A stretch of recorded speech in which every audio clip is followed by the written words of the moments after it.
For years, a hotly debated topic in the world of college athletics is whether or not student athletes should be paid for their contributions that they make to their respective universities.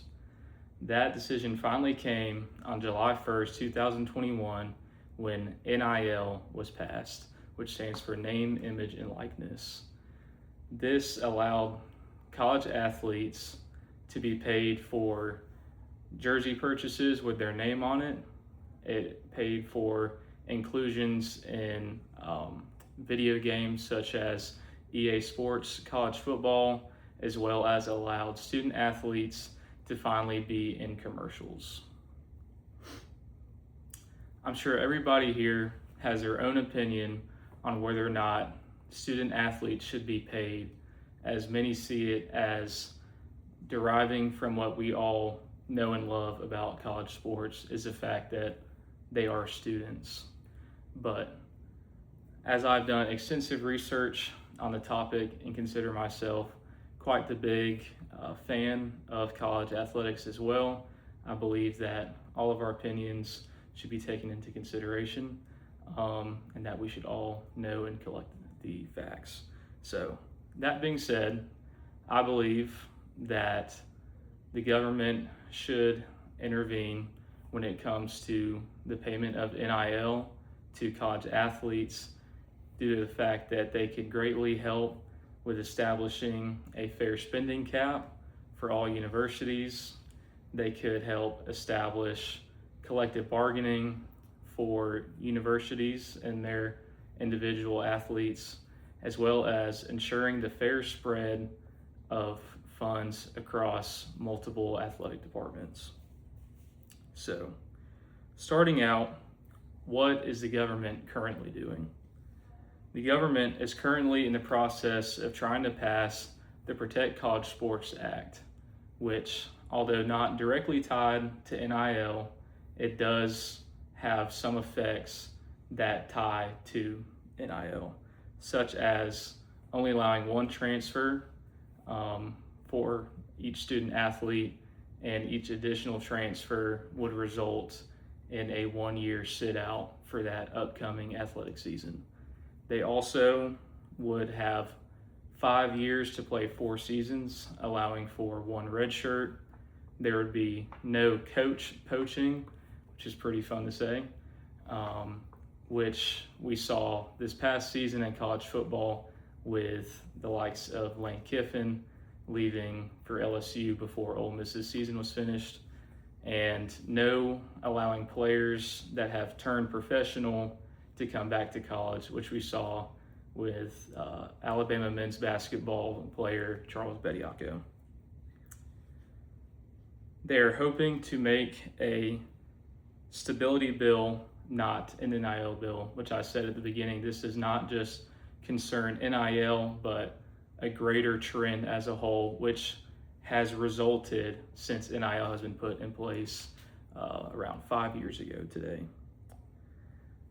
A large concern that people have is whether or not smaller institutions that have recently been able to compete and make it to championship runs, or at least just make it into a playoff opportunity, would they still have that chance?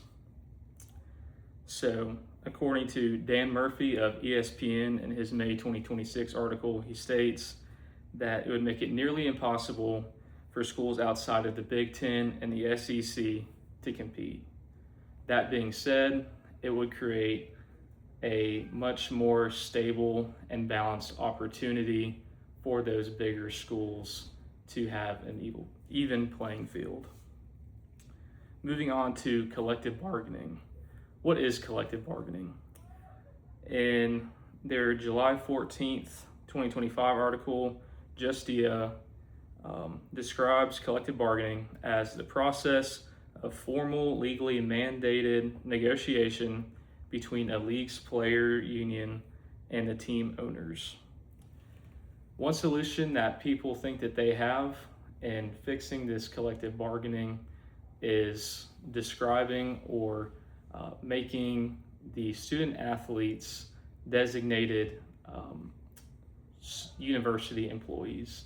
The problem with this is that when you designate a student athlete as a university employee, you take away that title of student athlete, so they are no longer treated as such.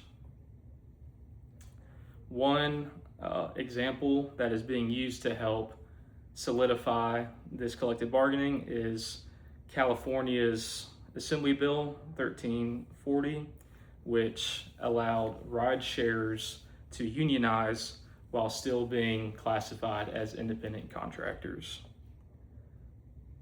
This information all came from the article, "Can Collective Bargaining Provide a Playbook to Frame the NIL Moneyball?" That was written by Michael Marino and Milo Young in March of this year.